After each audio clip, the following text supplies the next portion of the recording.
the feeling of like the NBA coming back seems like it's right there. However, our friend Keith Smith, of course, Yahoo Sports covers the NBA. He lives in Orlando, which is where the wide world of sports is, where this will all be taking place. He's been a pretty positive guy throughout this. I saw him tweet something earlier this week. He said, I have more doubts now than ever that we should see the NBA season restart as planned. As always, I'm in favor of playing if it's safe to do so. Right now, that doesn't seem to be the case. So, more doubts every day that we will actually see the NBA season restart as planned, or that we should see it, is what Keith tweeted out. He joins us now on the Boardwalk Honda Hotline. As it feels like every day there's more and more news and things are spiking and things. Now, you're right down there in Orlando, so you see those numbers going crazy. You could give us more context there. But for you to say you have more doubts every day that we will actually see the restart, that's it was kind of eye-opening for me, Keith. Yeah, and it comes from a couple places. The first is that the cases are spiking in the area. They went down for a couple of days, not significantly so, and right back up again from yesterday's numbers. And it's not just, overall numbers. It's the percentage. That's what, everybody has been saying. That's what you got to focus on. And then a lot of people will, if they're trying to be more optimistic or whatever, they'll come back with, well, you got to really look at the hospitalizations. And it all comes down to a lot of spin. But the reality is, there's still a lot of people here in Central Florida who are coming down with this, and that's just really tough to take. The other piece is, as it came out today, a couple of the soccer players, I think we're up to 6 of them now, that are on property for the MLS restart have tested positive, and that's been since they've been on property at Walt Disney World. So that's something that, bears watching as well. So it's just all of it together. I'm not real pessimistic that they will start. I think we're too far gone that they're going to. My question is, should they and will they be able to finish? That's where my pessimism comes in. Now, you just mentioned that the MLS players, they got this by being on site. We had talked last week about the workers. You can't account for that. And I know Jay Williams today went on this passionate thing of, even if the teams and the players are batting 1,000, meaning they play their game and they go right home and they don't do anything, there are still other people that you are relying on to keep this thing kosher. Yeah, absolutely. And that's been a little bit of the challenge. One of the things is there's not going to be a lot of contact, especially not face-to-face or anything, between the Disney employees and the NBA folks. And really, the MLS is a little bit different because they're staying in hotels that, while they're on Walt Disney World property, they are not operated or managed by Disney. So I don't know the particulars of their agreement. But on the NBA side, what you're going to see, which is a little bit tough, is still food service people. Somebody's still got to bring them the food. Someone's still got to, get that to them. And that's something that, we really have to, see how that's going to work out. The housekeeping staff, they're not going to be in the rooms when the players are there. They're going to be, pretty far gone from when they're doing their thing. But it is, interesting to see and think about is, how are these things going to work and how are they going to be, able to, keep their distance and stay apart as much as possible. And, the NBA has all the best plans, but, whether that can actually happen or not, that's a big question. Yeah, and I mean, what do you say about a team like the Nets, for instance, who they've already got a couple guys dropping out? DeAndre Jordan, a pretty big one. Spencer Dinwiddie is kind of up in the air. In a situation where that would happen, where multiple guys on one team, I mean, does the NBA have a plan yet in place for that? Yeah, not that we know of. All that they have said is, in a much broader scope, that, a few positive tests will not shut us down, and we'll keep things moving and we'll keep things going. But what we don't know is what happens is if, multiple players on the same team, enough where it makes it difficult for them to even play, get knocked out, then what do we do? And that's a huge, question mark. And no one has answered. Now, what they have said is, if it gets serious enough that we think it's like an outbreak, then we're going to look at things very differently. But, to this point is, what does that mean? What is it? What is an outbreak? And that's a question we don't really have a real answer to. I think that's purposeful, that they don't want to put a number against it, because then, of course, once there's a number against it, we're all going to be watching, and we'll know that there's a number against it. Yeah, and you wonder, the level of player, that comes into play too. If it's LeBron James and Anthony Davis, do you let the Lakers keep playing, or is at that point, nope, LeBron James and Anthony Davis got it, we got to shut down? Yeah, I would hope that's not the case, but who knows, right?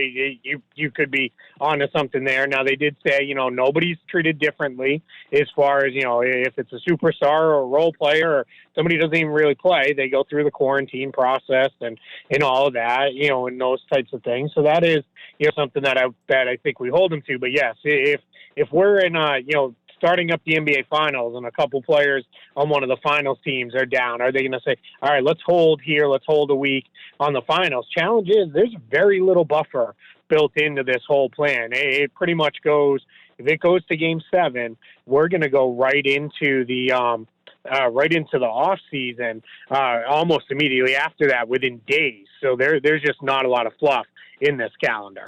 Keith Smith covers the NBA, Yahoo Sports, and, of course, he joins us here on Wednesdays as we look at this NBA restart here. I want to get your take on some on-court stuff. We haven't got into that, but the race for the 8th spot, this is interesting. That western side, there's a lot going on. The Grizzlies currently hold that 8th spot, but it is – they are 3.5 games up, but that doesn't necessarily mean, wow, you're 3.5 up with 8 to play. All the teams behind them have to be, under my understanding, you can correct me if I'm wrong, within 4 games, and then we got all sorts of wonkiness happening. Yeah, correct. It's got to be the 9th place team needs to be within 4 games of the 8th place team to force the play-in.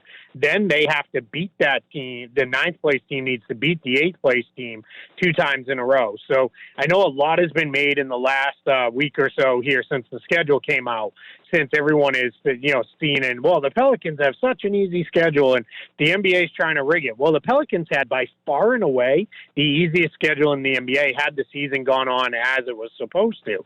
So what they tried to do, and they did this across the board, was replicate. This is what the schedules were. We're trying to do that. Now, of course, the Pelicans, for example, they had the Cavaliers twice. They had another game against the Warriors. Well, those teams aren't coming, so you can't, there's no way to really put them on the schedule. So what you're looking at here is the Pelicans, maybe they can close that gap, but even if they pull that off, then they have to beat the Grizzlies 2 times in a row, and that's a big ask to, close the gap and then beat a team twice, back to back. That's tough. So that still gives the Grizzlies a little bit of that, feeling of, all right, what we accomplished in the season and the lead we built is not all for naught here. Yeah, and I know that you got the Grizzlies 3.5 up, then you got Portland, New Orleans, Sacramento. They are all at the exact same spot. They're all 3.5 games back, and then 4 on San Antonio. What happens if all 4 of those teams finish within 4 games? Is it just the team that's in 9th? Yeah, but it's just the team that's in 9th, and if they finish tied, then you go to the regular tiebreakers like we've always had, so head-to-head, or division record or conference record. So it's going to be all the same tiebreakers, and then it all goes all the way down to, if need be, there's a coin flip involved, which hopefully we will, get to that point at any time. Yep, and then on the eastern side, Washington, you would look at them and you would say they got no shot, but if they can get within 4. Now, interestingly enough, Washington's a interesting story because Bradley Beal is undecided. That would be a big, loss for them. But I guess that keeps – because you might look at the Washington Wizards and be like, they got no shot, but all they got to do is be within 4 games. Yeah, you're absolutely right. Now, I think the Wizards, if you were looking at this in a normal situation, it would be they are nowhere. They're out. They even making up the game and a half or so that they need to. That was going to be a big challenge for them. But now, as you start going through it a little bit more, if they don't have Bradley Beal, their chances are completely finished. They will not be able to make up that ground. But if Beal plays and the Nets show up with, 3 guys and me and you filling out the starting 5, then the Wizards might have a pretty good chance of making up that ground and at least forcing a play-in. I think the team here that's probably feeling the best right now is the Orlando Magic, because I think they're looking at it as, all right, the Nets are coming in, without a lot of people, and we're looking pretty good. We just got to really hold teams off, and we should be able to get into the playoffs. I can hit the three, baby. I can shoot the Beartons might not be there, but you bring me in, and I got them. All right, couple things here. Your opinion, like the Sixers, for instance, they're the 6th seed currently. They can't really. I don't see them getting to 3, but do you think seeding is a priority for these teams now? I mean, is there a difference between being the 6, the 5, the 4? I mean, there's no home court here. So do you think teams are playing with seeding in mind in these 8 games? I do. I think you're going to see some, I like to call it seeding shenanigans going on because there's no home court. It doesn't really matter. So what you're more looking at, if you're Philadelphia, you've had good success with Boston this year. You've beaten them, 3 out of 4 times. If you feel that that's true and you can beat them, you might rather stay in the 6th line and then be able to avoid the Bucks until the conference finals, because Milwaukee has set themselves apart from the rest of the teams in the East. You don't want to play them, until you have to. Now, there's a line of thinking that says, you might want to catch them early, versus catching them late, because if you catch them early, maybe they're not quite in rhythm and you might be able to do something. So that's going to be something, worth monitoring and watching as well. But I do think you're going to see teams, I think they're just going to kind of play those first 2-3 of these seeding games, see how it goes. And then after that, I think you're going to see these teams start to look and say, all right, what are the better matchups for us? Where do we feel best about going into this thing? And then you'll start to see, this guy's going to rest, this guy's going to sit out, and we'll go from there. And I was going to follow up with that. I mean, because these teams have been off for so long and there could be rustiness, do you anticipate seeing load management and resting? Yeah, I think you're going to see some of that. I think it kind of depends. If a guy comes out of the the training camp portion here over the next 3 weeks before the games start up, and somebody's, a little nicked up or they're dealing with some kind of soreness or something, I don't think you're going to see teams push overly hard in these seeding games. Brad Stevens actually talked about it today, that while the seeding matters and they're going to do their best to try and win, his goal is to have the team primed and ready to go when the playoffs actually start. That's what his goal is throughout the course of these, really the next month here as the training camp and then seeding games go. So he is not going to push overly hard to, I think, win these games. I think he's more focused on let's have everybody, at tip-top shape and ready to go when the playoffs start. Yeah, and by the way, for seeding, Milwaukee is 6.5 up for the 1 seed in the East, and L.A. Lakers are 5.5 up on the Clippers. So it looks like those things are, pretty academic at this point. So there's a lot of shuffling behind those teams, but the top seeds seemingly are in check. So those 2 top teams might be getting a lot of rest while they're down there.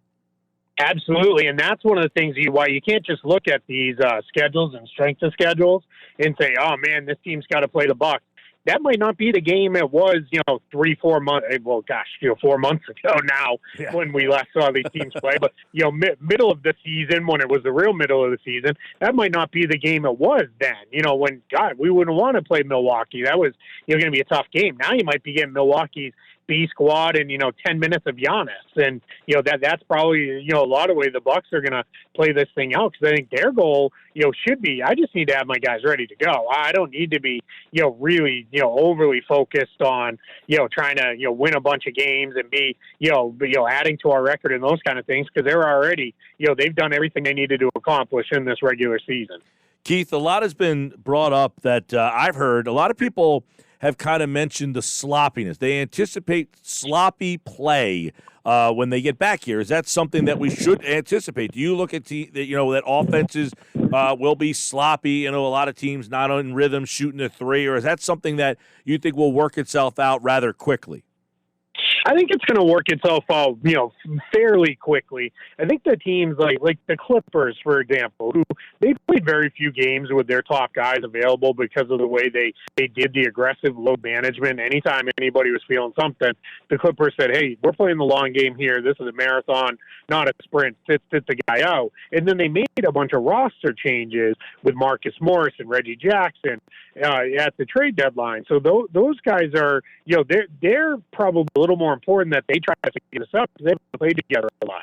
But if you look at the teams that have largely been together, I think what you're going to see them mostly do is they're going to come out they're going to play their games early. I expect them to treat the first couple of seeding games almost like pseudo preseason games, or those first couple weeks of the regular season where guys are playing 25, maybe max them out at 30 minutes versus, 35 or even 40 minutes. And then they'll start to go. And each guy's going to be, coaches will know, all right, this guy needs some more minutes to get in rhythm and those kind of things. So I think it'll be a little bit sloppy at the beginning, but I think by the time we're to the end of the seeding games and in the playoffs, everybody should be ready to go, because that's, what you see by the time we're into, mid-November, which is about the same approximation. Teams are starting to look pretty good and starting to play pretty well.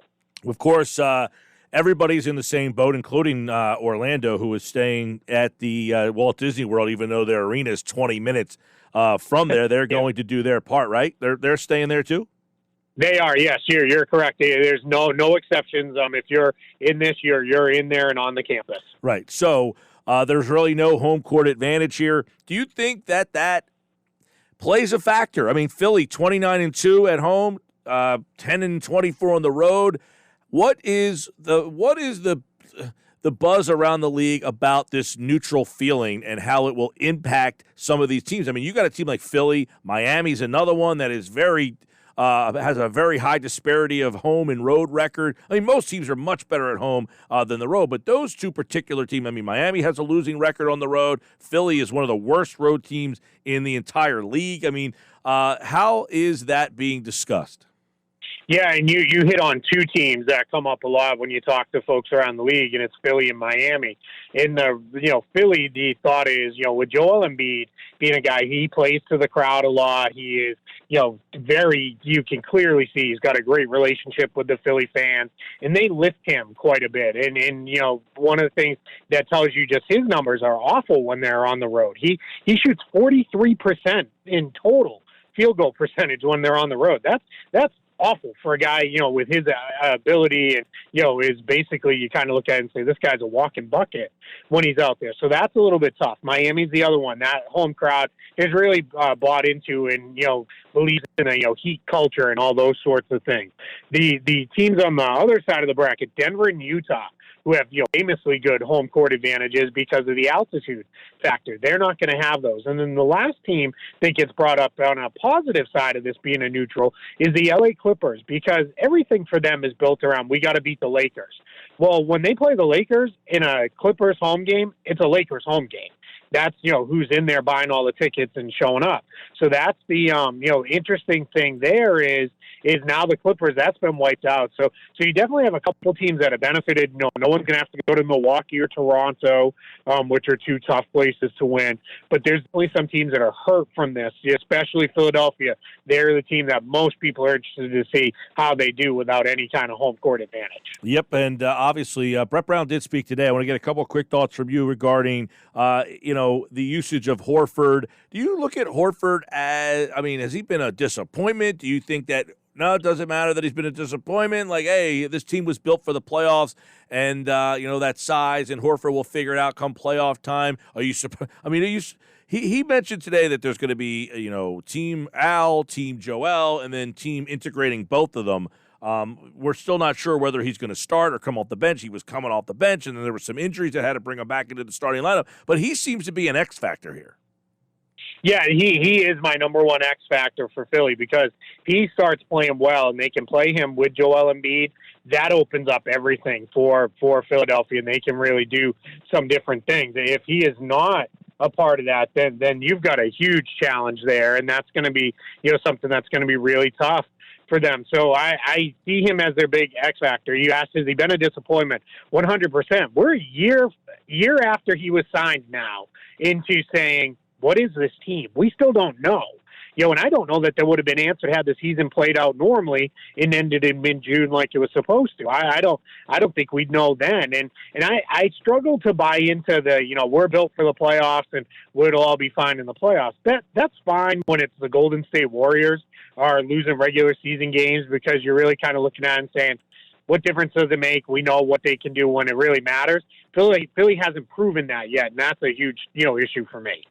I know that there's not a huge sample size on Shake Milton, but the Sixers as a group, Milton has not played with any of these guys. If you start Milton with Ben Simmons, Richardson, Tobias Harris, and Joel Embiid, that group has played 0 minutes as a unit together. Now, one of the things Tobias Harris said the other day is continuity and chemistry. He admitted that it was not there. Brett Brown echoed that today. Said only 19 of 65 games did their opening night lineup play together. Can you anticipate throwing Shake Milton into that starting lineup then when he has played 0 minutes with that group? Yeah, it's not something I see. I think they'll probably still go with Horford in the starting five and go to that. But I think what you're going to see is that's going to change up pretty quick. I think that'll be first 5 minutes of each half is that's the lineup you see, and then they probably don't go back to it very often. And that because of that, I think regardless if he starts or not, Shake Milton's going to be a huge part of this because what he helps bring to the offense is another guy who can create scoring opportunities off the dribble. They really lack that because it's Ben Simmons and Josh Richardson to an extent. Everybody else needs some help to create their basket. So I think having Shake Milton out there can really open things up for you. The other piece is it gives them another guy who can go and defend point guards because that still remains a challenge. When you're going up against some of the top point guards in the league, for as gifted as Ben Simmons is, and I had him as one of my all-defensive first-team guys, he's just not really a guard defender. He's more of a wing and forward defender. So I think that's a place where Milton can add value. So whether he starts or not, you're going to see him play with those guys, and he's going to play major minutes with those guys. All right. Brett Brown said today that no player on the Sixers has put in more time than Joel Embiid. He went on to say, he needed to do it, and he's done it, and he's, in the best shape out of every guy on the team right now, which far. So my question is, are you believing Brett Brown, or will you believe it when you see it? No, I'm going to believe it. I think, if we were going to get the joke that was running around is Joel Embiid might show up at, 400 pounds and, come waddling into the arena, I think we'd know by now. I think it would have leaked out. But I think Joel Embiid his level of maturity and seriousness has gone up quite a bit. I've seen that over the course of this year. Clearly he's the guy who still wants to have a lot of fun, and there's nothing wrong with that. We should celebrate those guys more than we do rip them down. But I do think what we're going to see with Joel Embiid is that he is ready to go, and I think he's hopefully use this time off to let some of those bumps and bruises that he's kind of constantly dealing with heal up. And I think we could be looking at a pretty big playoffs from him if he can get past the struggles he's had when he's not playing in the Philadelphia arena. Let's get a quick take on Boston too, because Kemba Walker spoke today, said he's ready to go. That's a big boost for them because he had not played when the season was paused. Yeah, he was dealing with a knee injury, and they were really looking at that was going to be something they were going to manage for the rest of the season. And not only did he say that, but I was on that Zoom call, and he said it with a big smile on his face of my knee is good, and I am ready to go. And I think that makes a massive difference for the Celtics. The Celtics may be one of the teams that benefited the most from this time off because you had Kemba dealing with a knee injury. Jaylen Brown was out with hamstring and ankle injuries in both legs. And that, was really starting to slow him down. And then Marcus Smart is always dealing with something. Daniel Tice was banged up because of the role Boston asked him to play, playing much bigger guys inside as their lone, big man paint defender. So I think you're really looking at the Celtics coming in here feeling pretty good. And Danny Ainge said the reason he didn't make any deals at the trade deadline was because he believed in what they had, and what the Celtics needed most was to get healthy. And I think for the first time since opening night, we're going to finally see the Boston Celtics healthy when this thing tips back off. I find this restart to be so interesting because it's like Back to the Future. I mean, you got guys who are going to be like their 2021 selves playing in the 2019-20 season. Like, these are guys who have been almost had a full offseason now to better their games, and they're now going back to a season. So a lot of these players will have developed some and advanced some for next season, but playing in this season. Yeah, you're spot on with that. There's a lot of guys like Matisse Thybulle is a guy who comes up as he's a guy who needed what he really needed was individual skill work. Well, all you've had the time to do over the last few months is individual skill work, and and and I'm not saying he, has or hasn't, because I don't know, but he's a guy who gets brought up a lot as, a young rookie in those kind of things. So hopefully those rookies who needed that time, because if you think about it, from when you're a rookie, that's why the jump is from the first year to the second year, because you finish your college season, all you do is prep for the draft, then you get drafted, you go right into summer league, then you have about a few weeks of downtime, then you're the first guys back for the opening of training camp, and you haven't had that time to improve your game. Now, with this time off, these guys have all sorts of time, to go and improve their game and do their thing. So I think, in this time, you're definitely going to see some guys come back, better jump shots and just looking maybe better physically and those kind of things compared to where they were when we last saw them. Keith Smith, the NBA restart less than a month. How's that sound? Yeah, that sounds great. I woke up this morning saying we have actual NBA basketball this month. I just, as much as I've gone from, super optimistic to kind of pessimistic recently, I am very, very hopeful that we can get things under control and get this pulled off. And, if we do, I'll be the one there with the biggest smile on my face of anybody. Yeah, we hope you're right. Keith Smith at Keith Smith NBA. And, of course, as he mentioned, this month, basketball, hopefully by the end of the month, we get some stuff cleared up and we can get the games back and going. Keith, appreciate it, man. Absolutely. Thanks for having me. I'll stay safe. You and yours.